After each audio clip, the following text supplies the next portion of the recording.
So everybody knows that the Barb King is the crazy meta that is going on right now. So for that reason, I built a deck that shuts it down, and it is going to be the Shield Maiden. Now this specific deck has a lot of cards in it that can stop the Barbarian King. The number one card slowing it down being the Wizard with the anti-heal, because the number one best Barbarian King deck in this game runs the Battle Healer, and with everybody seeing how strong the Battle Healer is, look at even in this matchup, we're going up against a Shield Maiden, right? But they are still running the Battle Healer. So for that reason, I have started to run the Wizard. That shuts it down. And a lot of cards, a lot of decks rather, in this game are all stack formation. Whether it's the Barbarian King, whether it's the Magic Archer, the Shield Maiden, everyone's lining up their cards in like a straight line, trying to get all that insane value from stacking their cards. So the Magic Archer is able to get a ton of value in this meta as well. I run the Knight to help with extra frontline defense. We will sell back the Barbarian here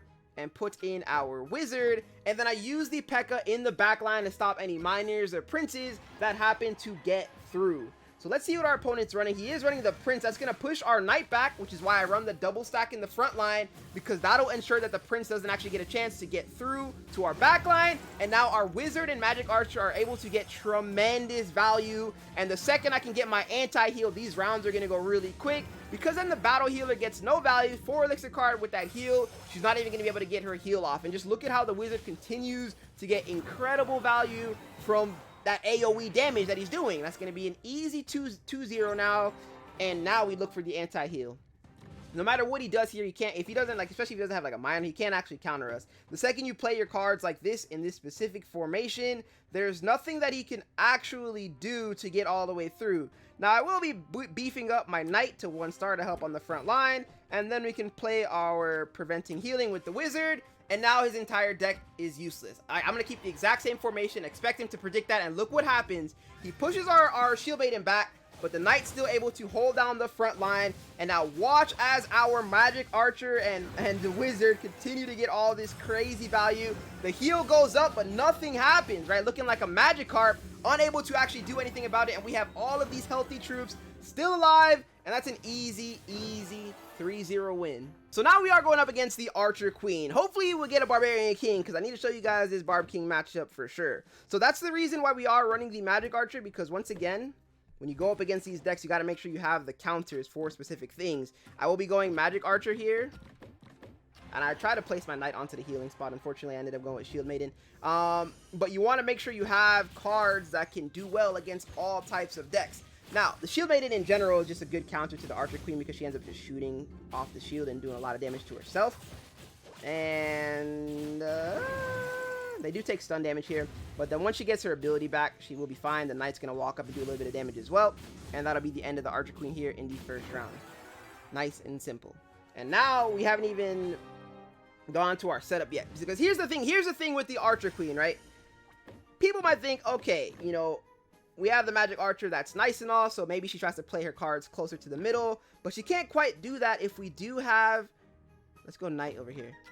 And since she is playing Archer Queen, we're actually able to play our Magic Archer in the very back. I don't think she's going to have like a Wizard. She shouldn't have, or not a Wizard, a Miner. She does have Prince though, so she is running Prince in that deck. I'll keep that in mind from here on out. But look at the value I'm able to get here with the Magic Archer. Just 3 of them all lined up, because that's how you play that's how you play the Queen. You got to stack, right?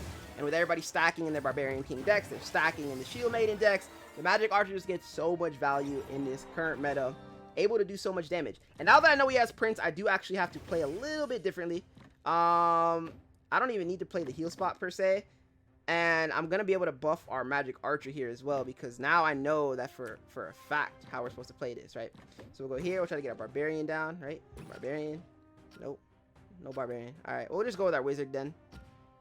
Impact, no, I didn't even get the ability down. We don't even need the ability, just the Magic Archer alone carries this deck against this specific matchup. Prince goes down, and he won't get any value. And look at the Magic Archer just doing his thing. Like, no matter where he puts this Queen, eventually she gets hit. And if she gets hit even one time, then the reflecting damage of the Shield Maiden comes into town. And then even with the Musketeer not able to do anything, the Magic Archer is getting all that value from the back of the map. Another 3-0.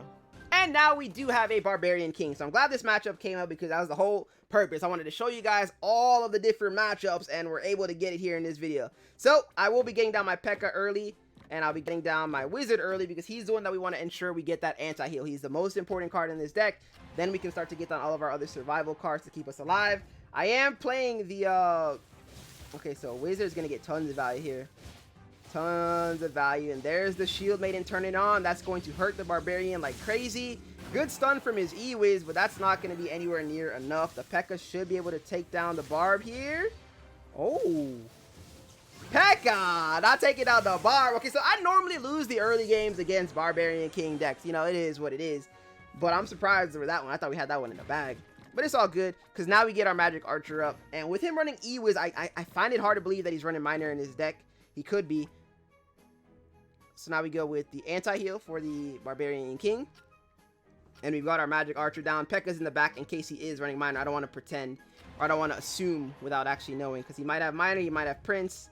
He has neither, but there's the Battle Healer, and this is where I get a ton of value with this Magic Archer and with the Wizard. No heals coming up for either of those cards. They're just going to fall extremely quickly, and E was in the back trying to do what he can. Barbarian cannot heal after that, and now he's going to get stomped in the back as well. Like I'm telling you, it doesn't matter what he has. I think he switched out, what is it, E-Wiz or Dark Goblin.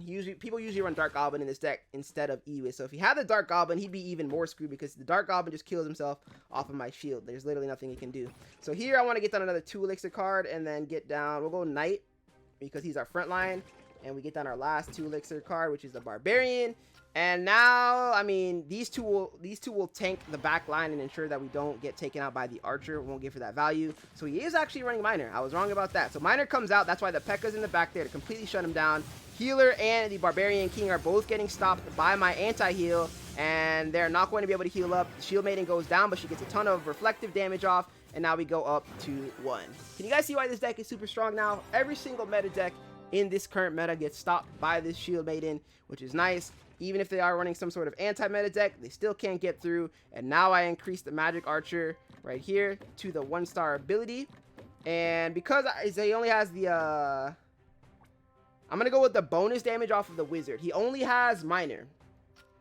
He only has Miner, so I don't necessarily need to. My P.E.K.K.A. will shut down the Miner regardless, no matter what happens here.